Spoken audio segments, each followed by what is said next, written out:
Bonjour! Dans cette deuxième vidéo, nous allons étudier la situation du monopole. Le monopole, on s'en souvient, c'est une firme qui est la seule à produire un bien et qui fait face aux consommateurs. Nous allons voir le comportement stratégique du monopole, sa fixation des prix, des quantités vendues, et l'effet que cela a sur le surplus du monopole, le surplus des consommateurs et enfin sur le surplus total. Donc, nous étudions un monopole, seule firme qui fait face à une certaine demande, ici représentée par la fonction de demande D. Ce monopole peut choisir de fixer un prix du bien vendu. Ou alors, ce monopole peut choisir de fixer une quantité de bien vendu. Mais le monopole ne peut pas fixer les deux indépendamment l'un de l'autre, car en effet, prix et quantité sont liés par la courbe de la fonction de demande. Donc le monopole peut fixer un prix ici P1, et à ce moment-là on vend une quantité Q1, ou peut fixer une autre quantité P2, et vend une quantité Q2. À ce moment-là, on dit que le monopole choisit un point de la courbe de demande, et son revenu est égal au prix fois les quantités, lorsque les quantités et les prix sont liés par la courbe de la fonction de demande.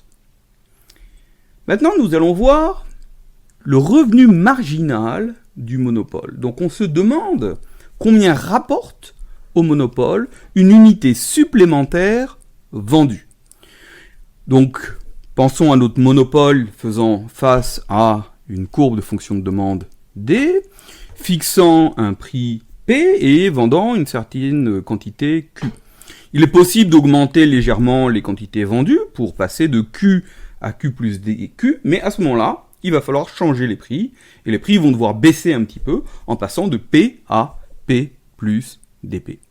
Donc, dans ce cas-là, le gain pour le monopole de l'augmentation des ventes est représenté sur l'aire bleue, c'est-à-dire que c'est DQ fois le prix, c'est la surface de ce rectangle en bleu, mais en même temps, il y a une perte qui correspond à la surface du rectangle en rouge, qui est mesurée par DP fois Q.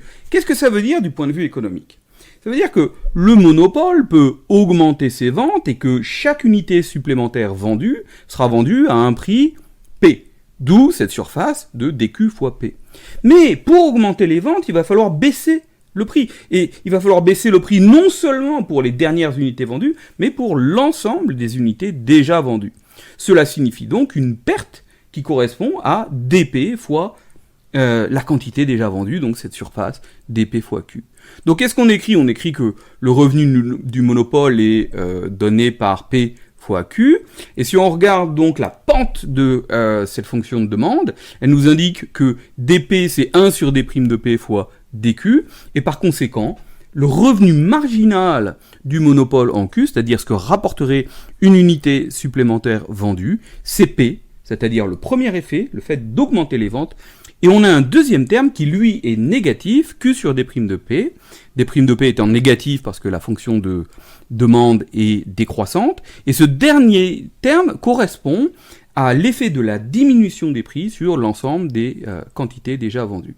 Donc qu'est-ce qu'on obtient? On obtient que le revenu marginal du monopole, R' de Q, est donné par une courbe qui va se situer sous la fonction de demande.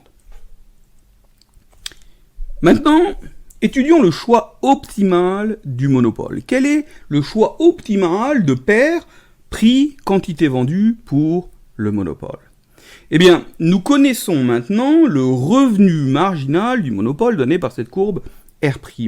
Le coût marginal du monopole est donné par sa fonction de production, par ses coûts de production, et est représenté ici par petit c. Si jamais le coût marginal de production, donc le coût de produire une unité supplémentaire, est inférieur au revenu marginal, à ce moment-là, le monopole a tout à fait intérêt à augmenter sa production, parce qu'il va payer le coût marginal, et il va recevoir le revenu marginal, et donc il va recevoir plus en augmentant sa production en termes de bénéfice net. Eh bien, si en revanche le coût marginal est supérieur au revenu marginal, eh bien là, le monopole, pour la même raison, a intérêt à diminuer ces quantités vendues. Donc, pour que le monopole maximise son profit, il faut donc que le revenu marginal et le coût marginal s'égalisent, et sur cette figure, ils s'égalisent en cette quantité QM qui est la quantité de monopole. Donc on arrive à le lire directement sur la graphe par l'intersection entre la courbe de revenu marginal et la courbe de coûts marginaux. À partir de là, lorsqu'on connaît la quantité produite par le monopole, on va lire le prix du monopole directement sur la courbe de demande. Comparons le prix de monopole et la quantité de monopole avec le prix de marché et la quantité de marché. Rappelons-nous comment sont fixés le prix de marché et la quantité de marché. La quantité de marché est telle que, à cette quantité-là, le coût marginal est égal à la fonction de demande. Donc c'est le point de croisement entre la courbe en rouge et la courbe en bleu foncé, entre la fonction de demande et la courbe de coûts marginaux. Donc elles se croisent en ce point Q étoile, P étoile.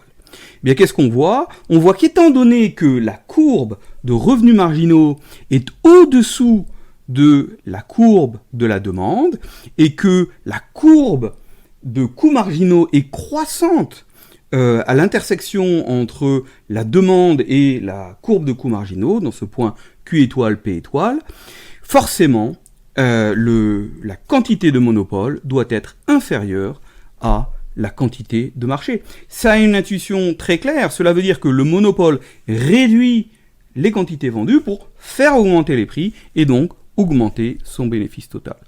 Étant donné que la quantité de monopole est inférieure à la quantité de marché, le prix de monopole, lui, est évidemment supérieur au prix de marché. Maintenant, l'effet qui nous intéresse de comprendre, c'est l'effet du monopole sur le surplus. Encore une fois, revenons à la situation de l'équilibre de marché. On a une quantité Q étoile, on a un prix P étoile, nous avons le surplus du producteur qui est l'air assuré en rouge, situé sous le prix P étoile et au-dessus de la courbe des coûts marginaux, et nous avons un surplus des consommateurs qui est l'air assuré en bleu, qui est situé au-dessus du prix P étoile et au-dessous de la courbe de demande. Donc on a cette R totale qui représente le surplus total, la somme de l'air assuré en rouge et en bleu. Maintenant, regardons ce qui se passe pour le monopole. On a maintenant un nouvel air assuré en rouge qui correspond au surplus du producteur. Qu'est-ce qui se passe pour le producteur? Le producteur choisit la quantité de monopole qui va maximiser son surplus. À partir de là, évidemment, le surplus du monopole est supérieur au surplus de la firme dans l'équilibre de marché. Qu'est-ce qui se passe maintenant pour le consommateur? Eh bien, on voit que pour les consommateurs, le surplus, l'air assuré en bleu maintenant dans le cas du monopole, est une sous-partie du surplus lors de l'équilibre de marché. Pourquoi? Tout simplement parce qu'il y a moins de quantité vendue et que le prix est supérieur, donc on est dans une situation plus défavorable pour les consommateurs.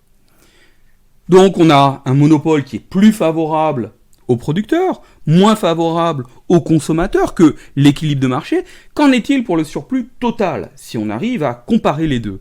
Eh bien on voit que si on compare le surplus total dans le cas de l'équilibre de marché et dans le cas du monopole, le surplus total dans le cas du monopole est inférieur à celui de l'équilibre de marché, et on a une différence qui est représentée ici par l'air en pointillé qui s'appelle la perte sèche.